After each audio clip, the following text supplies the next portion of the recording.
நேயர்களே, இப்போ மதியம் லஞ்சுக்கு குழந்தைகளுக்கு ஸ்கூலுக்கு கொடுத்து விட குடமிளகா வச்சு ஒரு சிம்பிளான லஞ்ச் ரெடி பண்ணியிருக்கேன். வாங்க வீடியோக்குள்ளே போவோம். ஒரு ஸ்பூன் நெய் ஊற்றிருக்கேன். சோம்பு போட்டு தாளிக்கிறோம். உப்பு கொஞ்சோண்டு உப்பு மஞ்சப்பொடி போட்டு சுடுல ஒரு கொதிக்க விட்டு ஆற வச்சு புளிஞ்சு எடுத்து வச்சுருக்கேன். அதை இதோட ஆட் பண்ணுறேன். கொஞ்சம் பூண்டு போடுறேன். கொஞ்சோண்டு பூண்டு பொடுசாக கட் பண்ணி வச்சுருக்கேன்.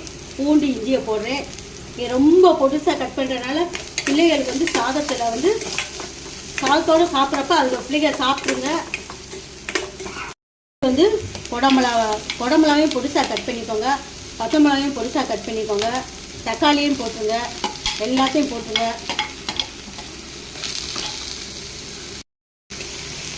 கொஞ்சோண்டு மிளகாப்பொடி இந்த அளவுக்கு போட்டுக்கோங்க.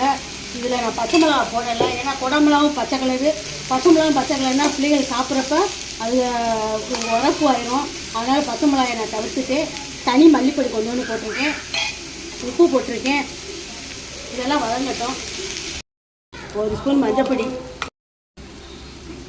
கொத்தமல்லி புதினா கருவேப்பிலை 3 இதில் போடுறேன். ரொம்ப கொத்தமல்லி கருவேப்பிலை புதினாலாம் பொடி. ஸ்பூனு நல்லெண்ணெய் ஊற்றி தட்டில் போட்டு ஆற வச்சுருக்கேன். அந்த சாதத்தை இதோட கொட்டுவோம்.